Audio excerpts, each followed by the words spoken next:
காவிரியில் தண்ணீர் திறக்க கர்நாடகாவுக்கு காவிரி மேலாண்மை ஆணையம் உத்தரவு பிறப்பித்திருப்பதை அண்மை செய்திகளாக நாம் பார்க்கிறோம்.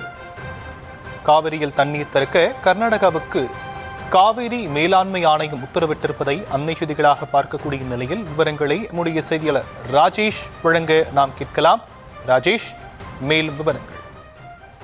ஷாம், வணக்கம். வினாடிக்கு 3500 கன அடி வீதம் 15 நாட்களுக்கு தண்ணீர் திறந்துவிட கர்நாடக அரசுக்கு காவிரி மேலாண்மை ஆணையம் உத்தரவு பிறப்பித்திருக்கிறது.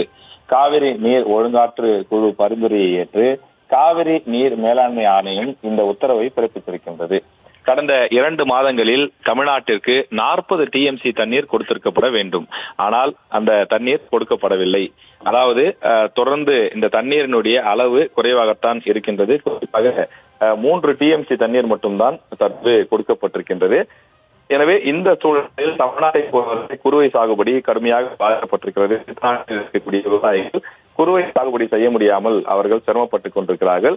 அது மட்டும் இல்லாமல் பல மாவட்டங்களில் குடிதண்ணீர் உள்ளிட்ட பிரச்சனைகளுக்கும் கூட மிகப்பெரிய அபாய நிலை ஏற்படக்கூடிய சூழல் உருவாகி இருக்கிறது. இந்த நிலையில் கர்நாடகம் தமிழ்நாட்டிற்கு முறைப்படி தர வேண்டிய தண்ணீரை உடனடியாக திறந்துவிட வேண்டும் என காவிரி மேலாண்மை ஆணையம் உத்தரவு பிறப்பித்திருக்கின்றது.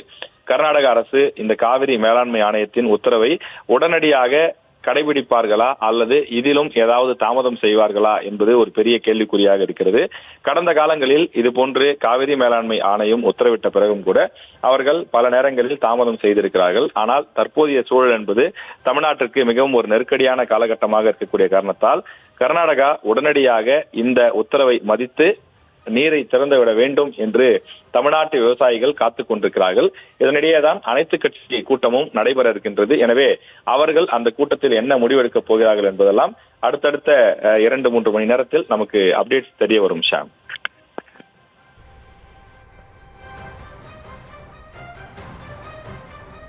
தற்போதைய விவரங்களுக்கு நன்றி ராஜேஷ்.